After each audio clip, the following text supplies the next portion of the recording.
L'idéal pour nous est de vous mettre à jour sur toutes les informations. Nous vous souhaitons la bienvenue à cette nouvelle édition. Et pour tout commencer, la 10e conférence de tout, le 26 gouverneur de province a été présidé par le chef de l'État, Félix Tshisekedi, le mercredi 15 novembre 2023, dans la salle des congrès au Palais de la Nation sous le thème « État de lieu du fonctionnement de la conférence des gouverneurs de province ». Regardez. Le président de la République, Félix Tshisekedi, a pris part ce mercredi 15 novembre à la 10e conférence des gouverneurs de province et la dernière de son quinquennat. Cette activité était accentuée sur l'état des lieux du fonctionnement de la conférence de tous les 26 gouverneurs de province. Pour le chef de l'État, c'était une nouvelle occasion pour lui d'évaluer avec tout le chef deux exécutifs pour assurer une coopération harmonieuse entre l'exécutif national et le province. Et quant au gouverneur, dans le mémorandum élu par le gouverneur de Maïndombe, Rita Bola, qui s'accentue sur les différentes propositions faites par le gouvernement, notamment la paye de leur arriéré de salaire qui date depuis 6 mois. La nécessité de payer les émoluments et les salaires des gouverneurs provinciaux. Les gouvernements provinciaux qui totalisent à ce jour 6 mois de paiement depuis cette année seulement. Il faut rappeler que Félix Tshisekedi est candidat à sa propre succession portant le numéro 20 pour l'élection présidentielle prochaine. Le chef de l'État, Félix-Antoine Tshisekedi, a prononcé le mardi passé son discours annuel sur l'état de la nation au cours duquel il a placé en revue les principales réalisations de son premier quinquennat. C'était devant les 2 chambres du Parlement réunies en congrès. Le mardi 14 novembre 2023, devant le Parlement réuni en congrès, le chef de l'État Félix Tshisekedi a prononcé son discours annuel sur l'état de la nation. Il dit l'avoir fait avec émotion puisqu'il s'agit du dernier exercice de son premier quinquennat qui arrive à son terme. Le président de la République a commencé par saluer la mémoire de nos compatriotes tombés pour les uns les armes à la main, à s'en vertuer, à sauvegarder notre intégrité. Pour les autres fauchés par les affres de la guerre, la violence, les maladies et divers événements naturels. Le chef de l'État a ensuite passé en revue les principales réalisations de son mandat, notamment dans l'armée et l'économie. Le président Tshisekedi a également fait le tour des avancées dans d'autres secteurs comme la justice, les infrastructures, mais surtout la santé et l'éducation, où il a signifié que le salaire moyen d'un enseignant est passé de 159 662,67 francs congolais à 408 689,67 francs. En outre, le chef de l'État s'est réjoui de l'amélioration de la liberté de la presse en RDC. Concluant son discours d'adresse à la nation, Félix Tshisekedi a appelé les Congolais à faire donc le choix entre de répartir à zéro ou de consolider les acquis de cet élan progressif en avançant main dans la main. Nous avons donc le choix entre repartir à zéro ou consolider les acquis de cet élan progressif en avançant main dans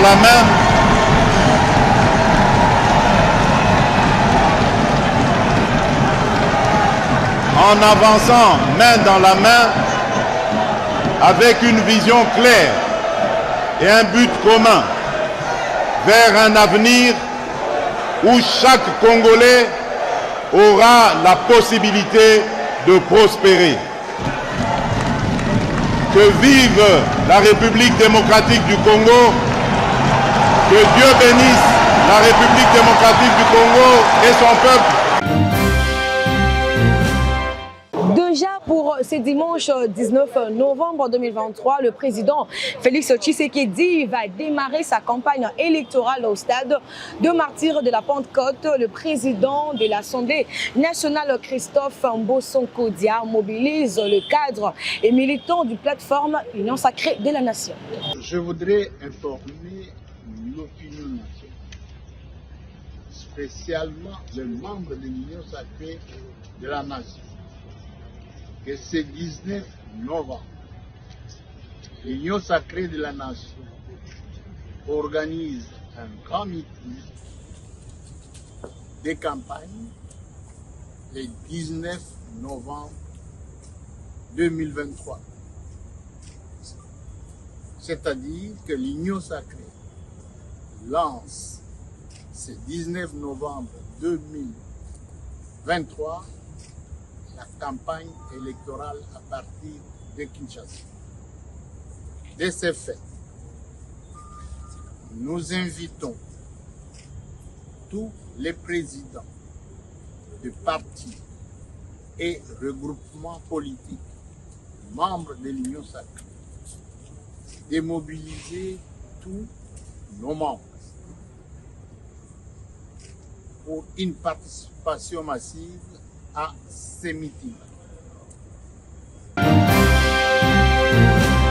Des rumeurs circulant sur la toile sur la liste des différents candidats qui ne seront pas votés mais nommés. Denis Kadima a quant à ses présenté son éclaircissement quant à ce genre de sujet. Regardez. Généralement, il y a des listes qui circulent, les gens seront nommés. J'ai vu même certaines personnes s'agiter, cherchant à savoir à qui il faut remettre cette liste-là pour qu'on puisse vous inclure là-dedans. Lokuta. Louvu Nunabao.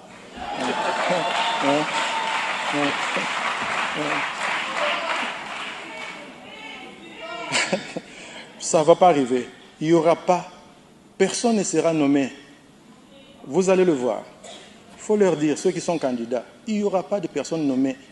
Le pays n'a pas besoin de ça. Le vous nous n'abao. Okay. Nous allons avoir des échanges. Vraiment, nous sommes réceptifs à vos idées.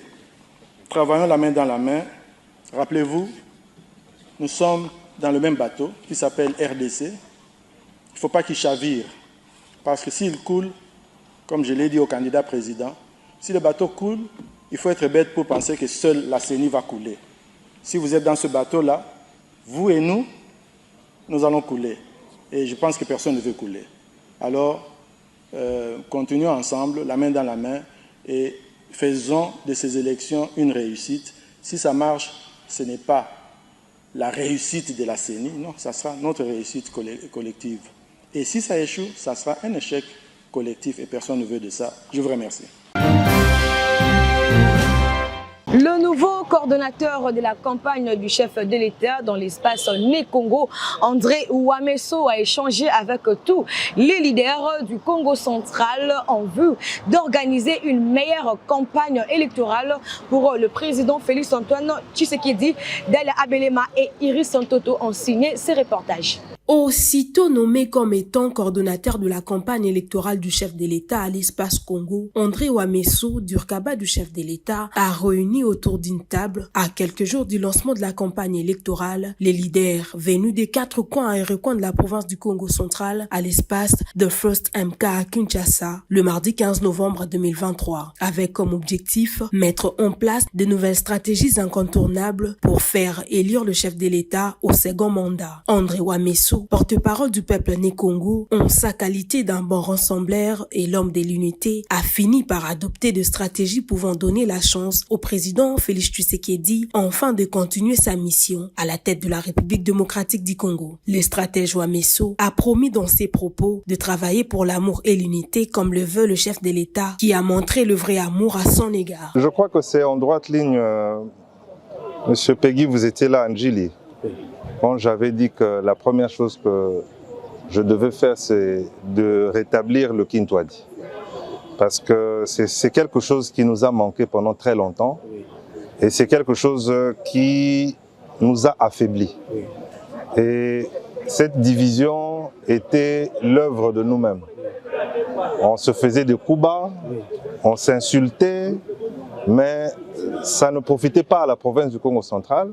Ça faisait en sorte que nous, étant faibles au niveau du Congo central, nous devions maintenant recourir à l'étranger pour pouvoir avoir un petit strapontin de pouvoir. Nous nous sommes réunis ici parce que nous sommes dans la fièvre de la campagne électorale et nous nous sommes réunis ici pour préparer la campagne électorale du président de la République au niveau du Congo central.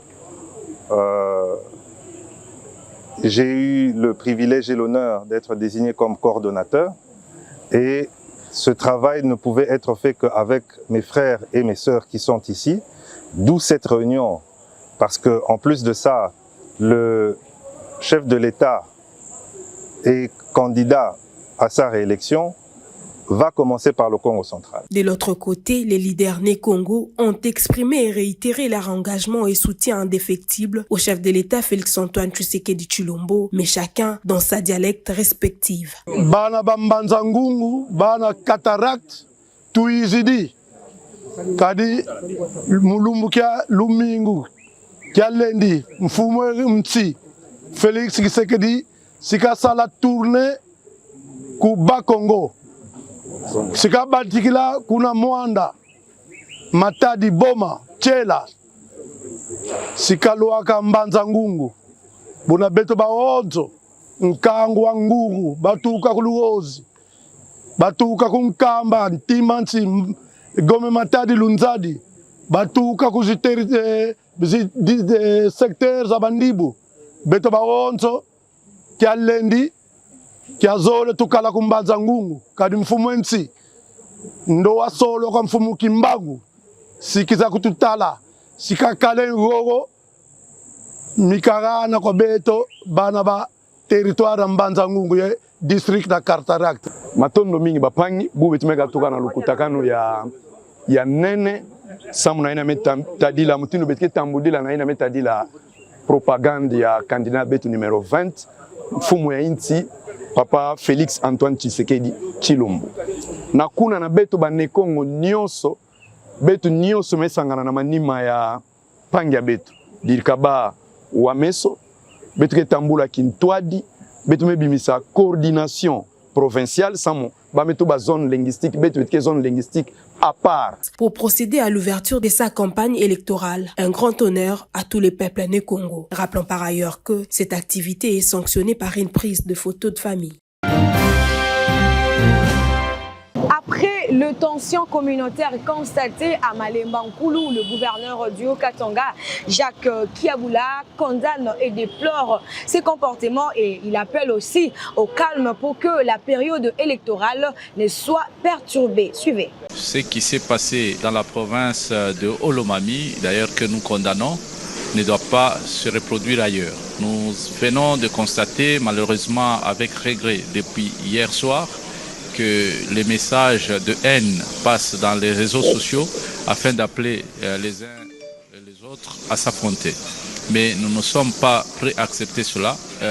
Nous allons vers les élections et nous pensons que nous devons œuvrer dans un cadre purement démocratique où les meilleurs doivent l'emporter par rapport à la question électorale. Et contrairement à ceux qui distillent les messages dans les réseaux sociaux, nous voudrions assurer au Katangé que le message du commissaire Enoch Seya, c'est un message qu'il avait lancé avant même d'être membre du gouvernement et donc ce n'est pas un message qu'il a lancé maintenant contre une communauté, non, pas du tout, mais aussi que les messages qui sont lancés soient condamnés et nous allons poursuivre les auteurs de ce message qui appellent à la violence. Et donc j'appelle les Hauts-Katangaises et Hauts-Katangais au calme. Finissons avec cet élément des sports éliminatoire mondial 2026 dont le président Félix Tshisekedi a pris part hier 15 novembre au stade de Martyrs de la Pentecôte. La République démocratique du Congo a battu la Mauritanie au score de 2-0. Commentaire de Marthe Moussenge. Le chef de l'État, Félix-Antoine Tshisekedi Tshilombo, a assisté ce mercredi 15 novembre 2023 au stade de Martyrs de la Pentecôte au match des éliminatoires mondial 2026. La victoire des Léopards de la République démocratique du Congo sur les Mauritaniens de la Mauritanie entre 2-0. Il s'agissait d'une rencontre comptant pour la première journée des éliminatoires de la Coupe du Monde Canada, les États-Unis et le Mexique 2026. Le premier sportif congolais qui s'est réjoui de cette victoire est descendu au vestiaire à la fin du match pour féliciter les 11 nationales. À cette même occasion, le président de la République démocratique du Congo, Félix-Antoine Tshisekedi Tshilombo, a appelé aux joueurs congolais que la compétition est encore longue et qu'ils doivent rester concentrés pour le match de ce dimanche 19 novembre qui se tiendra à Nouakchott, capitale de la Mauritanie. Avec ces scores, la République démocratique du Congo occupe la tête du groupe B avec 3 points en attendant la rencontre entre le Sénégal et le Soudan. Rappelons par ailleurs que les Mauritaniens reviennent en RDC pour la 2e fois en 10 mois après l'ère de fête des 3-1 en match de qualification pour la CAN 2023 en janvier dernier. C'en est donc fini pour aujourd'hui. Merci de votre fidélité. Merci à Iris Toto derrière la caméra. À toi, Marthe Moussengue pour la chefferie d'édition, au coordonnateur Peggy Msassa, ainsi qu'au directeur général de la fondation portant son nom, Patrick Massoya. Au revoir et prenez bien soin de vous.